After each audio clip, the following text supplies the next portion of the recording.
L'Église catholique est celle qui a inventé la Bible. Voici une allégation, une idée reçue à laquelle les personnes se sont fait des paroliers, d'autres des messagers, d'autres des poètes pour véhiculer au mieux cette supercherie.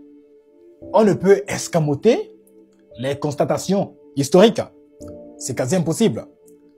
Des personnes ont préféré s'attacher à l'allégorie, à s'attacher à cette idée reçue, parce que cela conforte leur position au lieu de faire face aux constatations, parce que ces dernières confrontent cette position-là.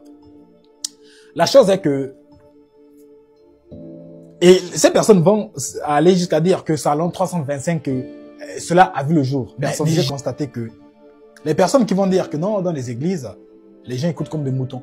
Je constate aussi que vous écoutez vos gourous là aussi comme des moutons. C'est-à-dire que vous n'allez pas lire. Vous n'allez pas chercher à découvrir par vous-même. En fait, vous reprochez aux autres ce que vous êtes. Vous reprochez aux autres ce que vous êtes. Bon, c'est vrai qu'un philosophe a dit nous ne pouvons pas juger nous-mêmes à partir de nous-mêmes. Ce que le prouve, ce sont les reproches que nous adressons aux autres sans pourtant savoir que nous commettons tous les mêmes erreurs. Mais c'est pas pour autant que il faut pas faire. Nous ne ferions pas preuve d'intelligence, preuve de curiosité. Voilà, déjà, il faut le dire. Le concile de Nicée, l'an 325, qui a vu le jour en raison de l'empereur Constantin qui a convoqué une assemblée des évêques. Le but n'a pas été d'écrire une quelconque Bible. Absolument pas. Maintenant, concernant le Nouveau Testament, au 1er siècle, à la fin du 1er siècle, les livres étaient reconnus, lus dans toutes les assemblées, ou la majorité des assemblées. À l'an 200, ou autour de l'an 200, nous avons le fragment de Muratori, qui a été découvert en 1740 par l'historien italien Muratori.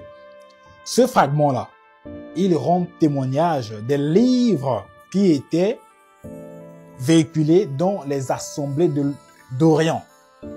Le fragment de Muratori.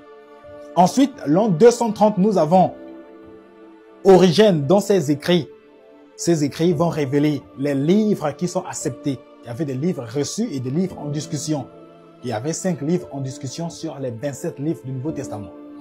Ensuite, Eusèbe de Césarée, en l'an 340, il va attester, il va confirmer la liste d'Origène.